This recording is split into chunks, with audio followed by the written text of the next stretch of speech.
Is we on? Is we live? Y'all know I gotta check in. Y'all know I have to check in. Hello, hello. Welcome to a lovely evening. Another night.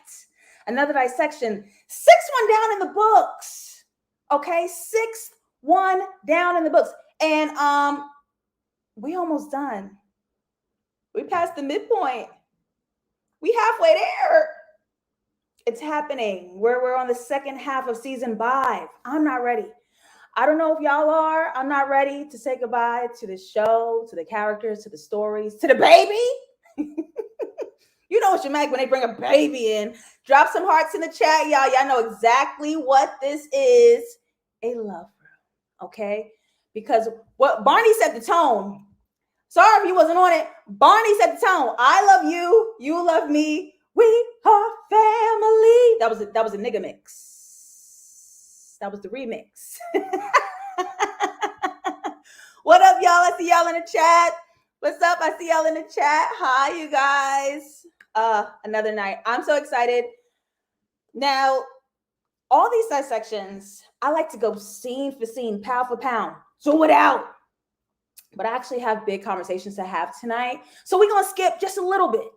We're going to skip just a little bit because there's themes and conversations I want to wrap up and make sure that we hit those points that are meatier, juicier. Okay? What was the last thing the dinosaur says? That was also the last thing I said to my last boyfriend. Meteor. Good night, New York. That's my time.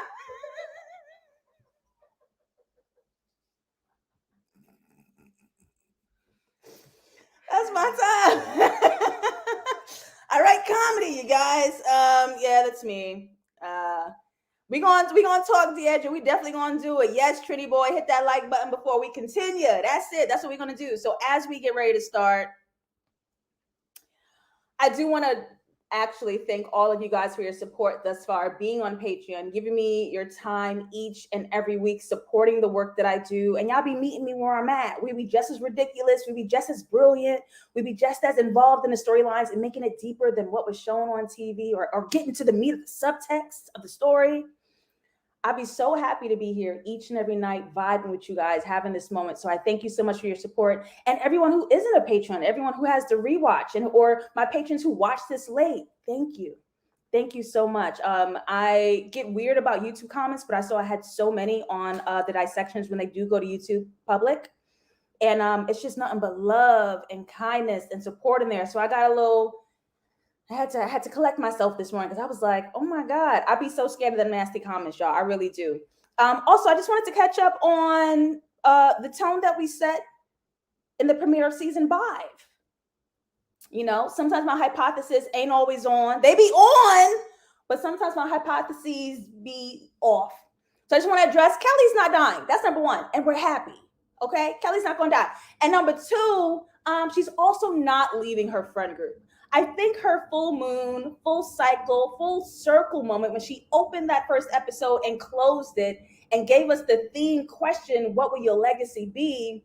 I think that was her confirming herself because she has for so long felt so unconfirmed by her friend group. She's looking for something deep within the group that we're spending time with that she's consistently not getting. But we're seeing a totally different Kelly this season that doesn't need confirmation, validation, or approval. She is so self-fulfilling.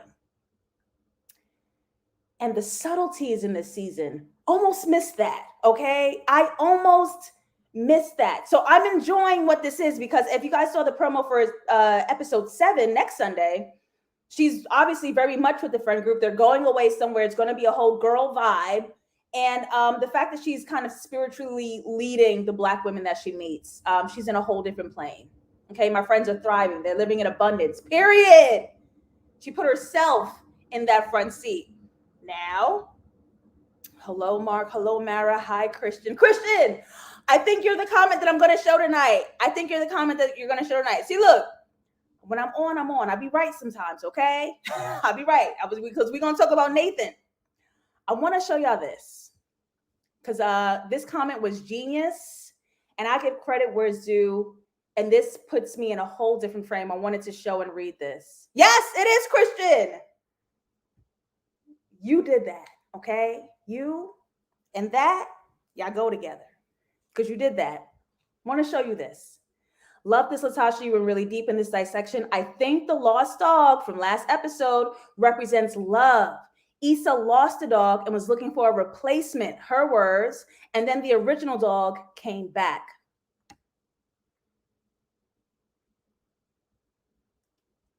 This could be foreshadowing Issa's original love coming back to her at the end.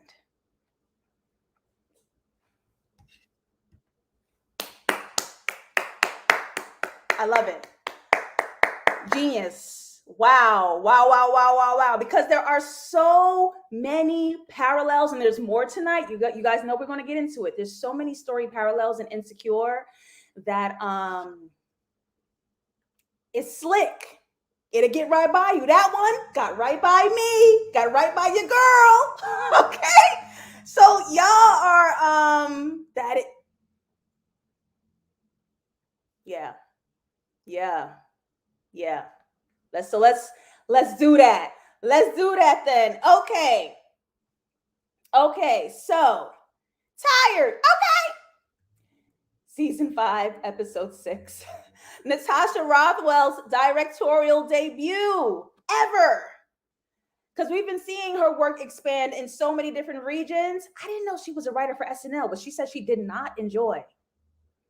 That's not a surprise. For me, I feel like all the Black people leave really fast.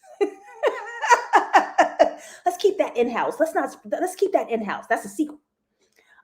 So it was so good, and I was so excited to see that. And I really love what happened in this episode. This episode was really good. So let's dive right in. Opening sequence. Y'all seen it. Issa, Lawrence, Kobe threw that baby right on out. Okay? Fuck these kids. Threw that baby right on out. Period. And we see what Issa is up against, what she's battling emotionally. And we see Condola and Lawrence in black. The only bond between those parents is the child. And we spoke about black equaling loss in our last episode, right? When Molly handed Issa that black dress, when they exchanged powers as friends. Issa hands Molly the blue block merch shirt, which is her handing her the boss power. And in exchange, Molly hands Issa the black dress, the dress that she was wearing when finding out her mother had a stroke. And that was representative of where Issa and Nathan are headed, right? So when you see Condola and Lawrence in black, whose loss is it? Now, I imagine it to be Issa's loss because that's her dream. She needed a dream. That's her dream. You have the child of the love of my life whose heart I broke. Like, you know what I mean? This is Issa's loss, right? But Issa, on the way out of this fantasy, discovers that Lawrence actually leaves San Francisco and comes back to LA via his IG photo, which looks like this.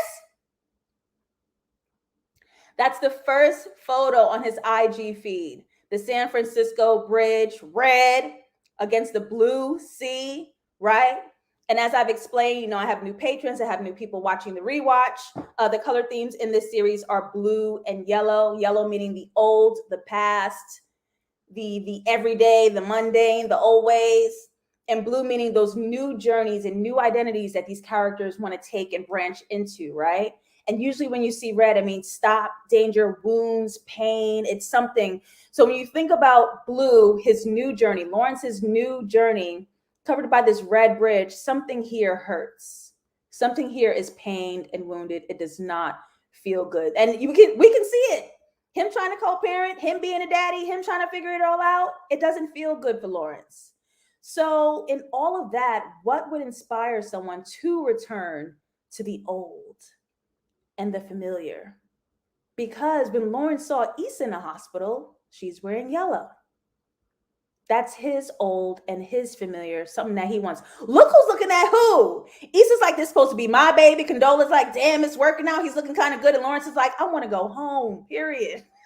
I want him to go home. Okay, I want him to go home. Let's get nasty. Let's get a little nasty because I'm seeing split takes on this sex scene. There's people like, I don't see the chemistry. They don't vibe. I don't like them together. They look awkward, X, Y, and Z. Do y'all think that there's a connection between Issa and Nathan? Do y'all feel, I don't know. I was like, they're vibing. They look cute. I can see why they work. I'm going to break down why they work by the end of this. It's not what we thought, but I see why they work. Do y'all feel like they have chemistry or they were off while being together? Okay. Oh, Jordan says, nah, that sex felt so forced. Ooh. Mosley says no in every language. No. There was chemistry back in season 3. Leslie says it was awkward. One of my friends was like, that sex looked dry. First of all, I don't like that. Dry. That word did what moist does for a lot of people. That's nasty. I don't like that. I don't like that at all. But if we notice, y'all, right? Let me see where I got it. Where did I put it?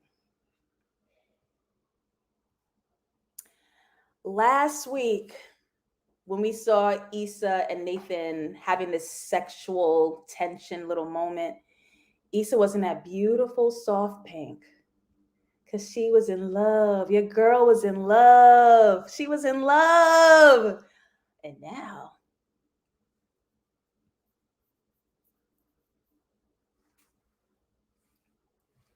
that little pink turned to red real quick, didn't it? Burgundy.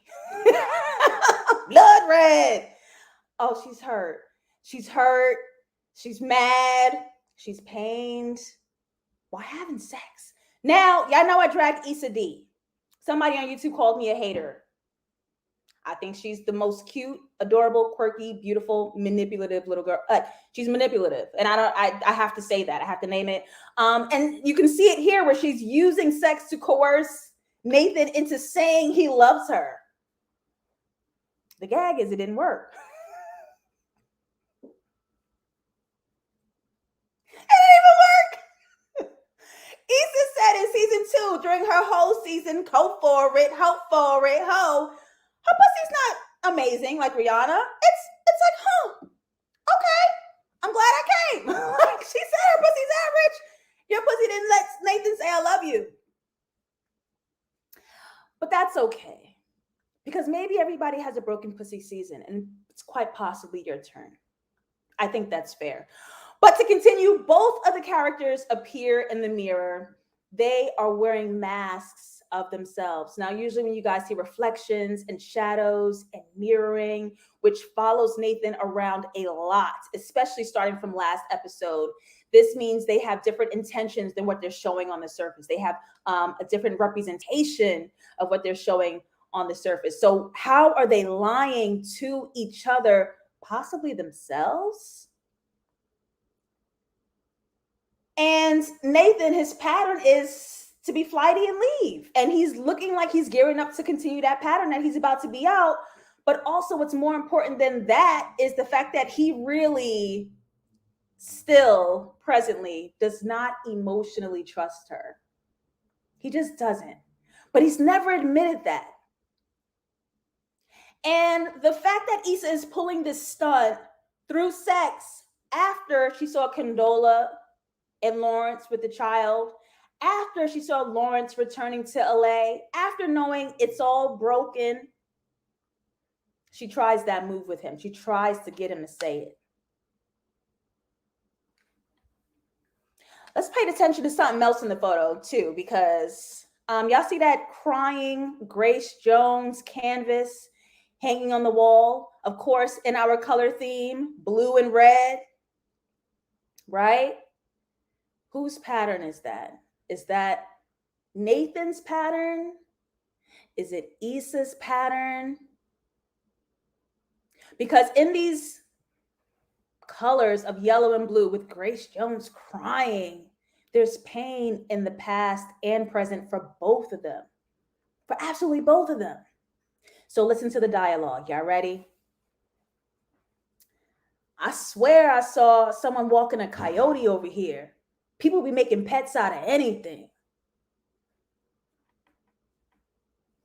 Bring it back to Kristen's comments.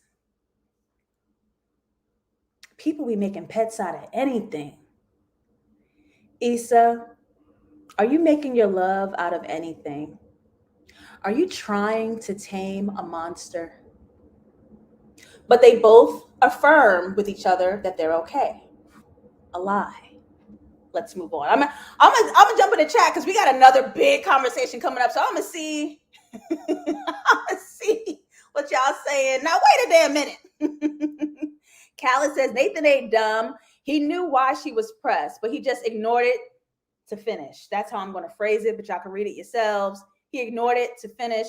Trini Boy says most men are very oblivious, especially Issa trying to coerce him to say he loves her. That's where I felt with it. I don't think he was intentionally trying to avoid the question. He was just genuinely like, isn't this sex? And she's being so passive aggressive that the question just doesn't make sense.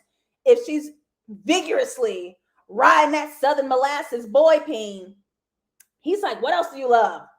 Your titties. You're thinking it's something else because she's just not saying what she actually wants. That's where I'm at with it.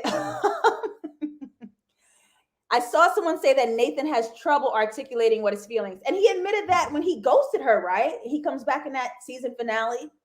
What season was that? 3? Season 3 finale.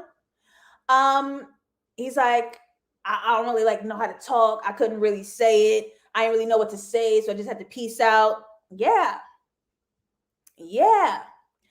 How was Nathan supposed to know why Issa'S vibe was off? She wasn't straight up, and he's not a mind reader. They're both terrible communicators. She definitely is not saying what's up at all. And she's trying to get it out of him while her sex is weird. So that's that on that. Okay, let's move on because I want to talk about the block. I got to spend some time here. I got to talk about the block. Okay, let's talk about this. Issa trying to make a new connection. And let me just start off by saying the old saying, the road to hell is paved with good intentions. The road to hell is paved with them, right?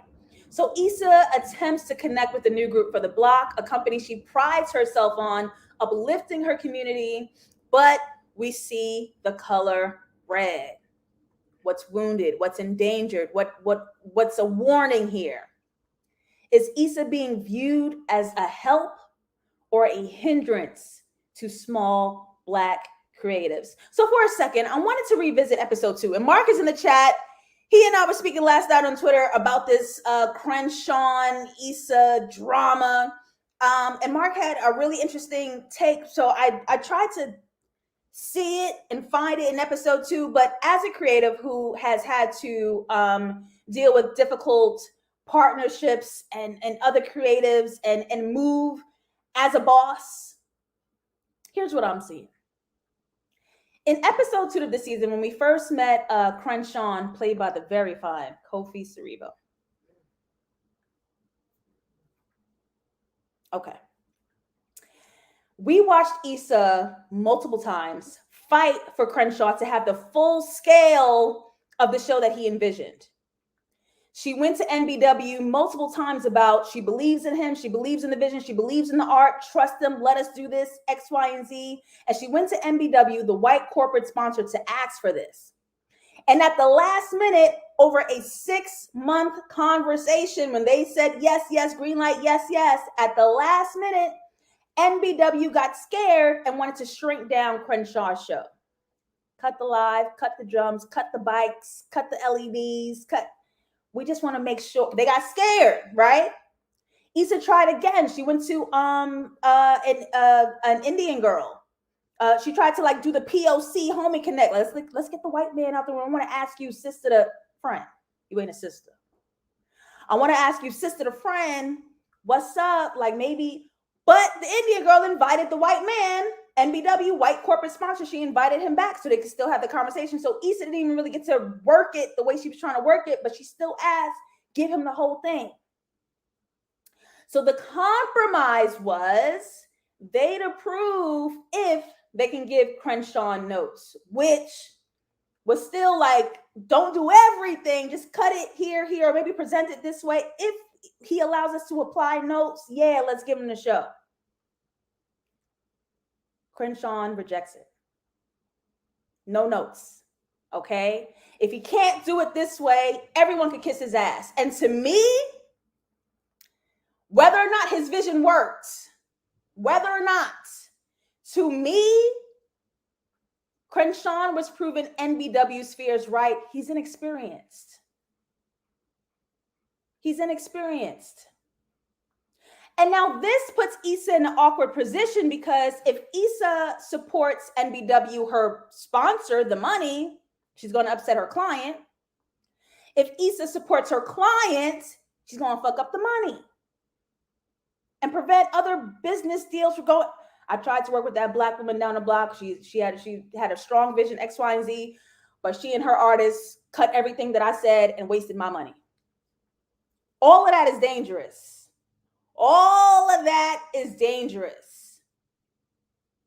And so when she finally gets Crenshaw to just be like, think outside of it, think bigger, think long game. I know what you want right now, but think long game. He says yes, and then at the show goes rogue. And the fact that his vision worked emboldens him. I was right, see? He makes me so mad, y'all. As fine as he is, his character actually makes me really upset. And because by his belief in himself, or possibly even by some luck, he convinces himself and everybody else that Issa D is the absolute enemy. Don't trust her. She's a sellout. Like, what? Here's the part that really bothers me. Crenshaw, the entire time, never saw any of Issa's effort. He didn't see it. And out of sight, out of mind. What he only saw was NBW's constraints and limits and notes, and Issa's convincing of him to take that route. So he was purely driven on assumption and his limited point of view. So y'all know we get here every dissection. Y'all know I have a lesson. Y'all know I have something to teach and give the kids and educate. My thing is this. People do not see you for who you are. They see you through the lens of who they are. Now let's think about who Crenshaw is. He is a young Black man who was formerly incarcerated. Who knows what happened to have gotten him in that place? But he's made incarcerated friends, and he's trying to salvage those men, and he's trying to make a life for himself. Crenshaw is operating on survival mode. No matter what Issa did, no matter what NBW did, because he's on survival mode, his back will always be against the wall, and that's his perspective on everything. If you don't align with him the way he wants, you against him. That's back, gang. And it's not even like that. It's just, she's trying to work with the both of you and make it work, but you're so enamored with you and your mind and your vision.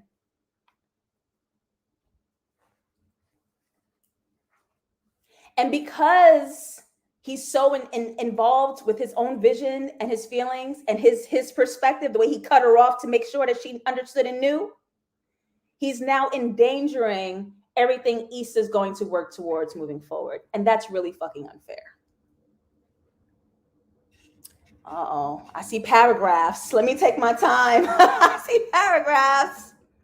I don't know what to think about this storyline. I think Issa and the Block will overcome this, though. It doesn't seem like a career-killing scandal. But it's so scary when you're new and you're branching out into bigger lanes and this kind of threat is over your head. And it's the first conflict that she's having with her business. So it feels much scarier than it possibly is. And that's speaking from experience. Issa was definitely between a rock and a hard place. I do believe she should have explained herself to him and see if they meet each other halfway. She didn't give them all the information. She didn't say this is their doing. They changed it at the last minute. Just listen, they're scared. I promise if we bend a little, show them what we can do, we'll step up next time. She didn't say that. She was just like, limit yourself. And that's what he was hearing. And he was so offended by that. I see both Issa and Crenshaw on sides, but I don't agree with how he handled it. How is tearing another Black business down helping things? He's a hothead and can mess up his brand as well. Because there was a huge chance that it wouldn't have gone right. And he's using corporate sponsored dollars and branding and logos to do it. That's very dangerous for business. That's very dangerous. So I'm touching back with Mark because he and I were having a conversation on Twitter. And we were trying to see each other's sides. So Mark says, sorry, but from Crenshaw's perspective, I still fully get where he's coming from. Issa fucked up by not working to smooth it over that night. How can he know what she didn't bother explaining to him? My thing is he agreed on the compromise. He agreed on the notes. He agreed on taking that and they shook hands on it. And then at the show, he went rogue. So he did agree with what he understood, but he ended up changing his mind, which is really the part that was tricky.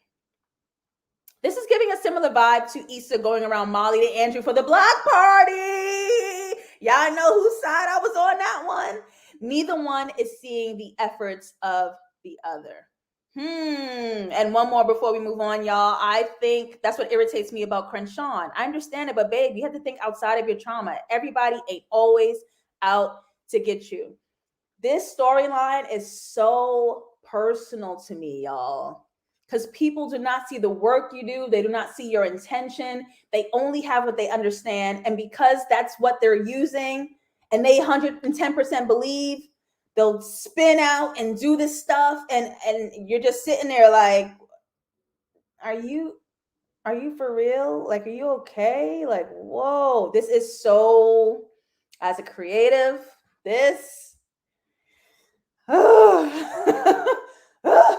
All right, so let's talk about Crenshaw. Let's talk about Crenshaw when we go down to meet him. Ooh, he looked good in that white. Fuck Labor Day. What season they in? Fuck Labor Day. He looked good in that white. My God.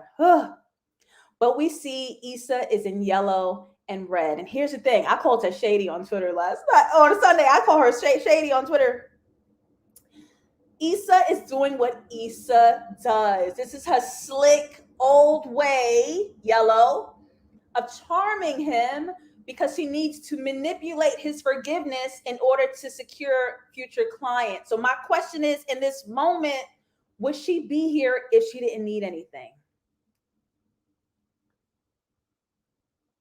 And that's where the manipulation comes in. Slick. And she's always on that slick shit. Okay?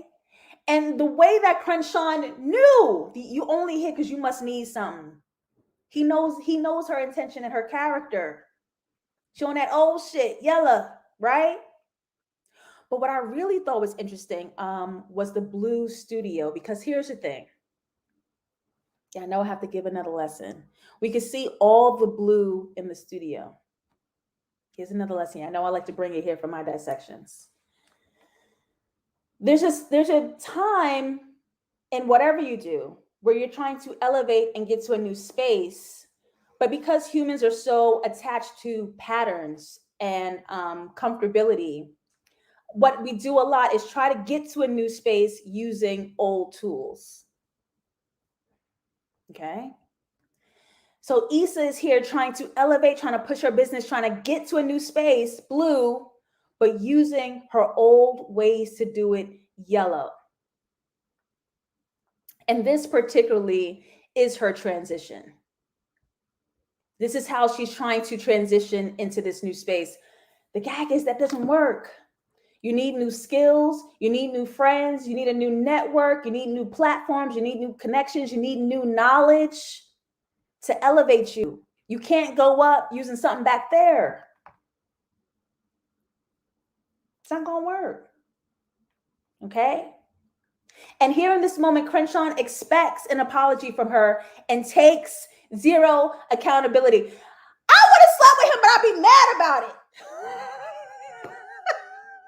Like, damn, he's fine, but I'm so mad. I'm taking Crenshaw down. That's on life. He's an idiot. He makes me so upset. He makes me so mad. But we getting down to the get down. I'll tell you that, okay? He's telling her, you owe me an apology, but he ain't do nothing wrong. Leave it up to him. And he expects her to sacrifice her bag, sacrifice her corporate sponsorship, sacrifice her money for his art. Harper, who are you? That I would have to make a decision like that? Is that even a fair ask? Who are you? And it's so natural to him. You should give that up for me and mine. Yeah? Yeah? I should?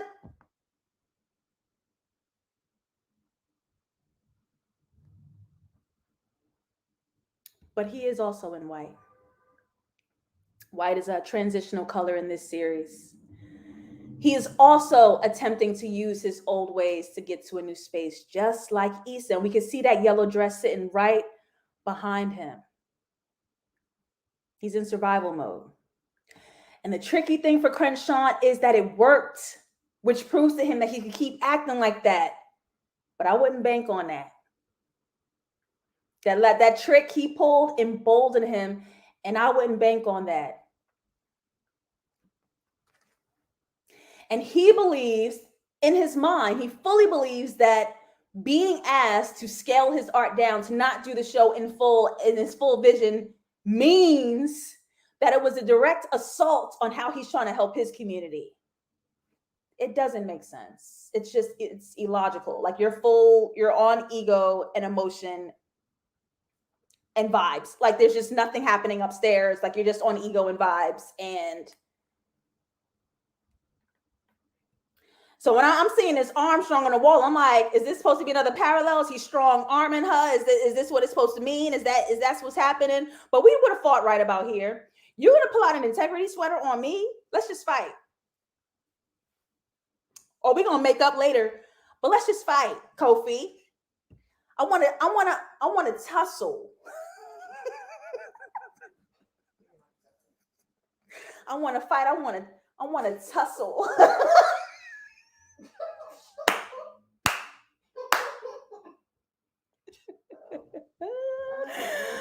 Some black men are always expecting black women to do this, and it makes me sad. Food is Issa's love language. It clearly ain't Crenshaw's. F them olive ass brownies. What it's up. NDAs for Issa, because he's on Twitter doing a lot. Crenshaw is on Twitter doing a lot. Mark says, to be honest, that makes perfect sense to me. Asking him to reduce his vision can definitely be an attack on himself and community. I don't think it's illogical at all. My question is, can he do his full vision without the financial backing of someone else? Because if he can do it without their money, which I don't think he can, sure. But without them, you can't do your full vision anyway, so what's the difference? He needed that full budget approved. He needed to cut other artists out so he can use that money for the full vision. So he ain't have it anyway. So if NBW wasn't here and you was going to go do it on your own, you would have had one bike. What are we talking about? You would have one bike. I played. I'm not playing. Let's just fight Crenshaw. All right, let's just move on because I want to stop here real quick. I ain't going to spend much time on this. I ain't going to spend much time on this part right here. Real quick, here's the struggles of being a boss. Okay. Nathan, having to deal with Suge. They named him that for a reason. Here's the struggles for being a boss. You have that one entitled, bratty staff member. And the thing is, you got to beat their ass quick and first and make an example out of them the first time they try you.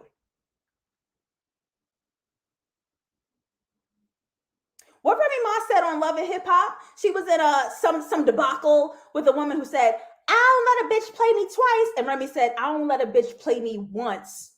She gave me chills. That was gospel. Black love, Remy Ma. That was gospel. I don't let a bitch play me once. That being nice shit, especially if you're a woman, especially if you're a Black woman, get comfortable because they're going to call you a bitch. Get comfortable. But you got to make them an example quick and fast once. Boss, let's move on to something fun. Let's talk about Molly. He is so fine, y'all. Oh my God. Nice little bait and switch, Insecure. Nice little bait and switch with BJ. Us thinking her and BJ is going to do a little something. It was very cute. He used to have a crush on her back in the day. We love it. And I also really love the arc between the firm and Molly, between Hayward Law Firm and Molly, because my jobs always hate me at first. And then all this comes out and they're like, Latasha, you're great. I'm like, I know, I'm just really fucking awkward and worried all the time. I'm a double Virgo. It's going to be terrible first, but then I'll loosen up and then we can all have a good time. Like I know it's me being weird when I first get there, the way Molly was being weird because she's so stuck in her patterns and her ways and the ways that she needs things. I swear to God, she's a Virgo. I've been saying it for like 2 years. Because her job wasn't the way it used to be. She kept kind of complaining about that. I would totally do that. And I understand that her job is experiencing Molly, and I understand why she's the worst. And we are the worst. Virgos just gotta panic first, and then we be good once we like loosen up and get acclimated. But it's always a rough landing. It always is. So to see and hear how Hayward felt about her, because as the audience, we're usually rooting for our characters and our faves, but she was being terrible. She was being hella annoying when she first got to Hayward. But I love that they love her now, and they bonded, because that's so real. That is so real. And we're watching another real thing where Molly is carrying a lot. She is secretly carrying a lot and still trying to show up and be present for work when she has this looming worry over her head, right? Now, look, Black folk, take that PTO. If you're lucky enough to have a job that offers it, don't be a superhero. Take your rest, take your PTO. The job will be there when you get back, okay? Which leads her to a drunken night, trying to get those worries off her mind, and connects her down to Torian. I like it.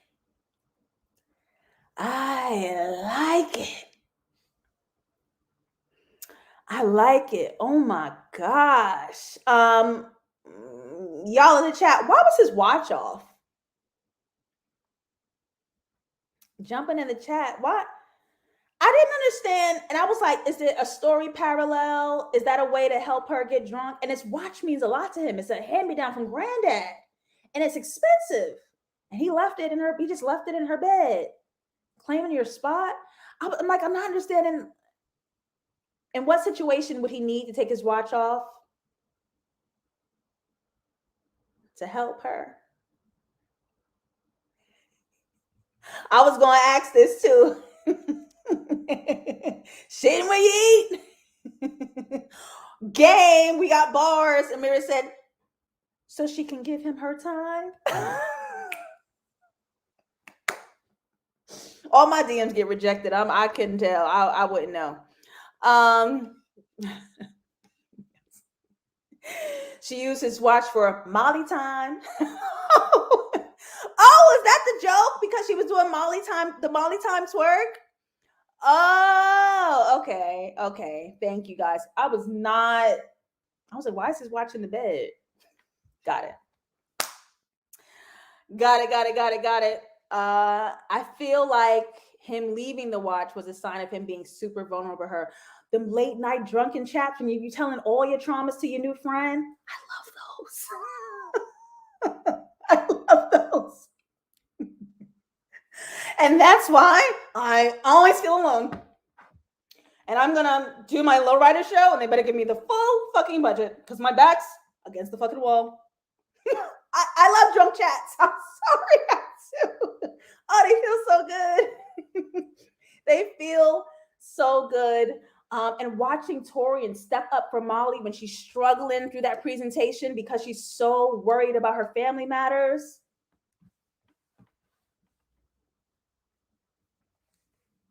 Here's the thing. Let's talk about Torian last year. Because he said something that triggered me. He said casually to Molly, it was nothing. It just rolled off of his tongue. He says, I'm not used to outshining you so hard. So you admit she's really fucking good at what she does. And maybe that's also why you had an attitude last year, because you don't like to be challenged. You like to be the big fish in the little pond, which is what that attitude and that ego from last year was giving me. Molly stepped in and knew what the fuck she was doing, and you ain't like that. Raise your hand if you've been there, because I fucking been there. You're upset that I'm good. You're upset that I'm good. What? But we find out when they're speaking that Torian last year with his bad attitude was dealing with a heavy family matter as well. His brother was battling cancer, I think the story was. So like that gave vulnerability to Torian because when we first met him, y'all,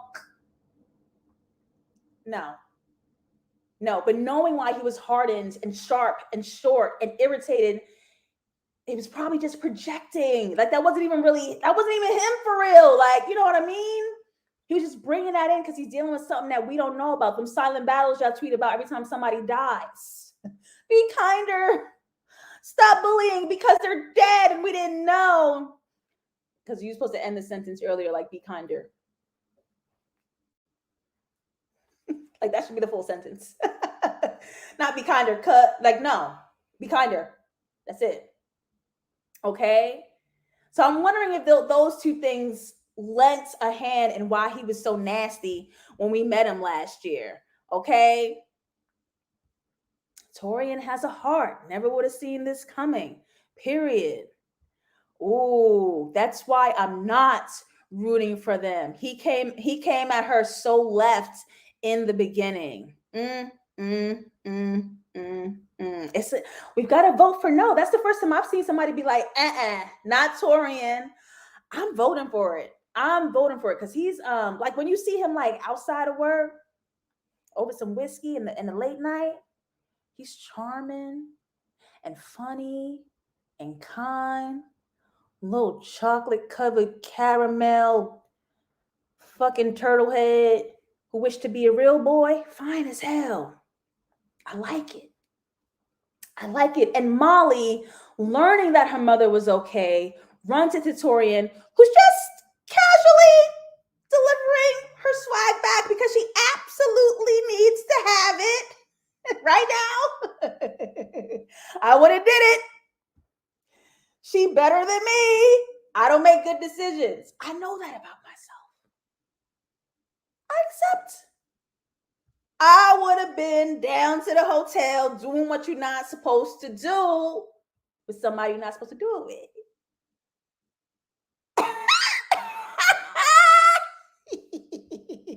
Would have been me.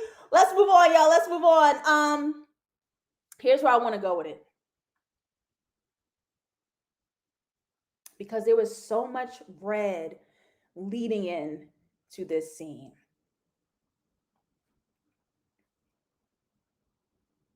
Here's where I want to go. Did Condola's sudden appearance feel really off to anyone else? Because it felt so weird to me. I was like, this is obviously a daydream. This is obviously like Issa'S fantasy. But if she's fantasizing, why Condola and not Lawrence? I thought that was so weird. And I was like, what is that?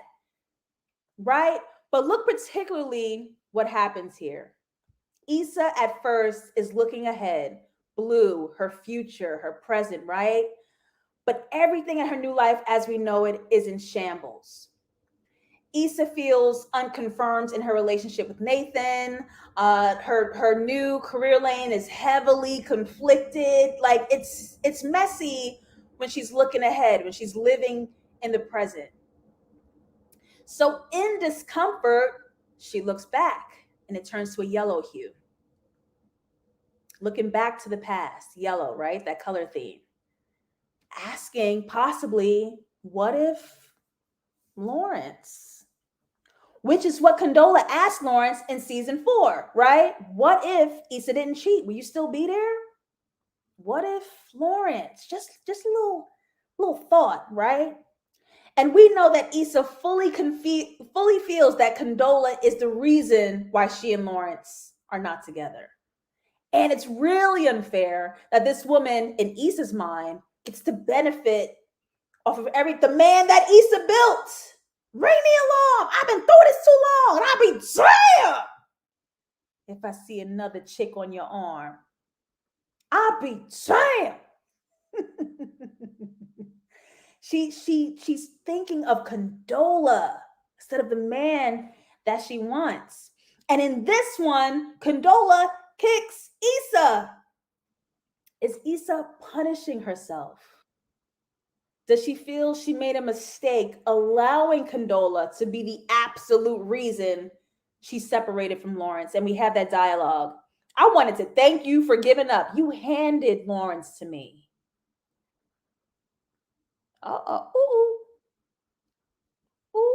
Issa's not just blaming herself. Issa's not just blaming Condola. She's blaming herself. You got here after me. Winners get to eat first, or whatever the fuck she said. Winners get to eat first. Whatever she said. I wanted to thank you for giving up. You handed Lawrence to me. Ooh. Period. You know that long stroke you like? Even longer. I would have been punching the air. They would have been like, ma'am, are you okay? Snap me out of it. I would have been punching the air. Absolutely not. You're not going to say that to me. Conscious Condola is so out of pocket. She be killing me. Ever since season 4, when Issa pictured her and Lawrence fucking, and he was ripping the tags off her because she could afford the clothes. Why is this show idolizing Lawrence like he's such a perfect guy? He has so many issues.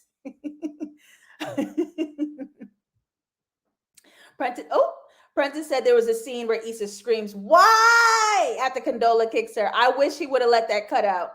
That would have been funny. That would have been funny, okay? I don't know either. It was just, I just thought it was so strange that Condola is popping up here and at this moment and all this stuff that's going on. I was like, what a strange choice. But I would like to explore it. I would really like to explore it. All right, y'all. So let's, you know where we got to go. You know where we have to go.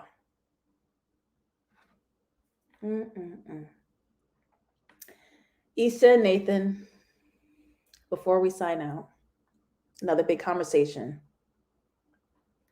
The couple that opened this episode and is now closing this episode feels a bit full circle. Feels a bit full moon. Feels like a complete cycle. They open and close this episode. So knowing that, I want y'all to watch this.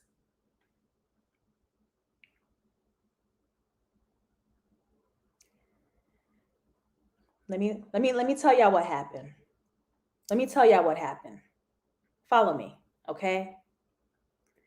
Nathan starting this frame alone with white and yellow, right? Possibly transitioning back to his old ways. He and Issa then head in different directions. Issa with red, enough for the both of them. That red wine, enough for the both of them. Let me fill you up some. Let me fill me up some. And then at the last moment, Nathan blocking himself from her view with this transitional white out of the picture. And the entire hue of this particular scene is yellow. Are they both returning to the past? Okay. It's where Nathan found his lost dog, at home. Where did Nathan find his love? At home. He don't feel like he's home in LA. If we're using parallels, story parallels, he don't feel like he's home in LA. So what is the transition towards the end for this couple? Truth and communication. Pay attention to the dialogue.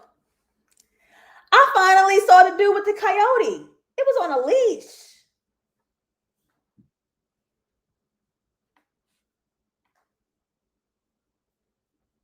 These people make anything they pets nowadays.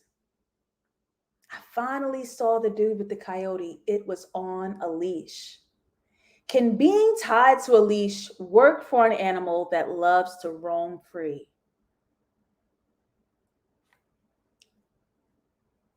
He's tied to a leash. Nathan follows up with, I can't trust none of them people. I don't know if sticking around for all this is worth it. Boom. Would have had to fight. I would have had a lot of fights this episode. Would have had to fight. Would have had to fight. I can't trust none of these people. I don't know if sticking around for all this is worth it. Houston, we have communication. Houston, we have communication. There goes the dynamite. Now everybody want to talk. Now everybody want to speak, huh? Issa finally admits Nathan never even addressed the fact that she said, I love you. Never even talked about it. And Nathan admits why. You're all over the place. You want to take it slow? You're crying. You're in. You're out. Now you love me. You're all over the place. And Issa does what she always does. She was still in that yellow. Does what she always does and avoids the conversation. Let's just drop it. Is this not working because they are exactly the same?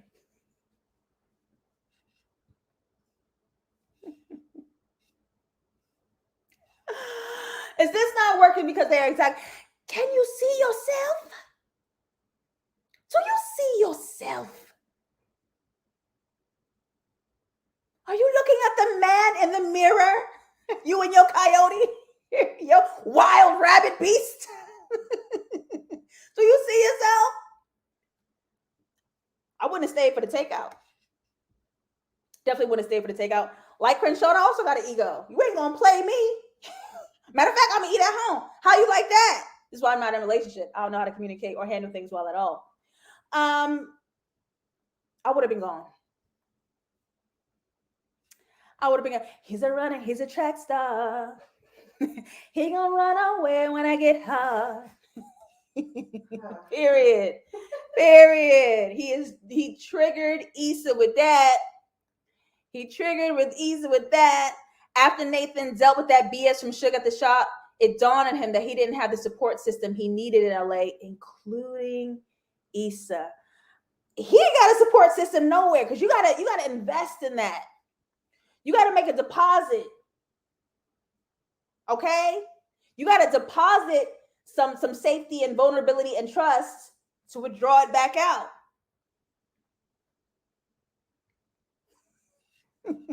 It's a cycle that needs to end. Period. Okay? Period. Tell me them thoughts and feelings, Deidre.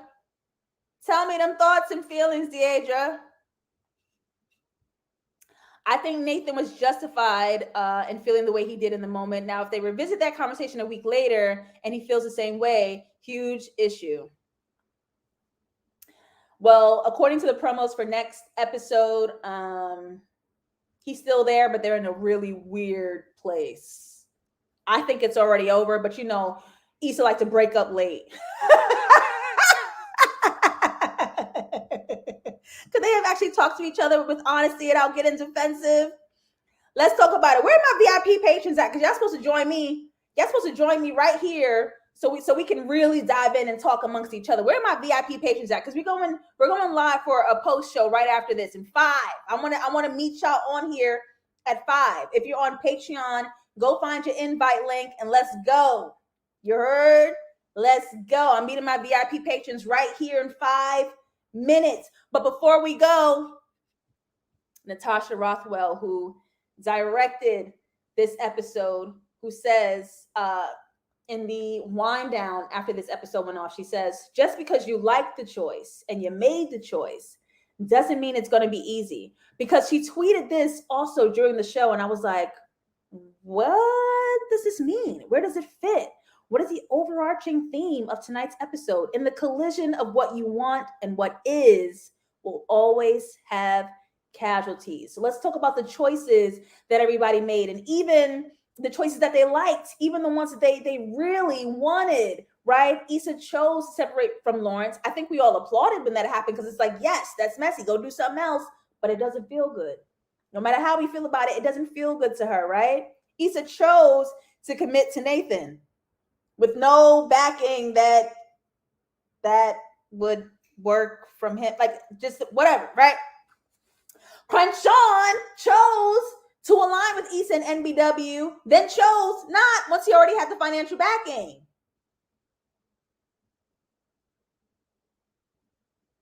Shady. And Lawrence chose to sleep with Condola without no condom on. So now you got Ja. Deal with that. Okay, now you got to deal with making co-parenting work. Because these choices you like in the moment, even if you think about it, even if they're impulsive, even if you think this is in your best interest, you're making these choices, but good or bad, that cannot separate the reality of what is. And that may not let you feel good later. Weird sentence. I hope you guys understood it. Before we close out, I'm going to read some more comments, but if you're not a patron, please catch the live show every Monday, 6 p.m. EST. I only changed it for this week, so we'll be back next Monday after episode 7, Sunday night. Patreon.com/JustLatasha. I am also JustLatasha on Instagram, JustLatasha404 on Twitter.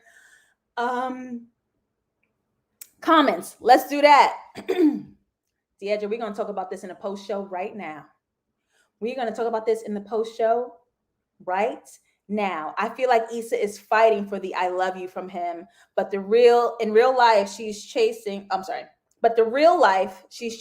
is from Lawrence. She doesn't really like Nathan like she says she does. We're going to talk about it right now.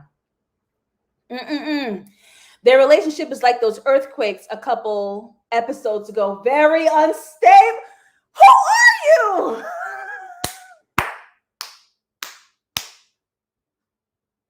Christian, damn, you better be a VIP patron. You better be. Whoa. When they sealed their deal, I don't just want to be your friend. You feel that? Yeah, I feel that. That was danger.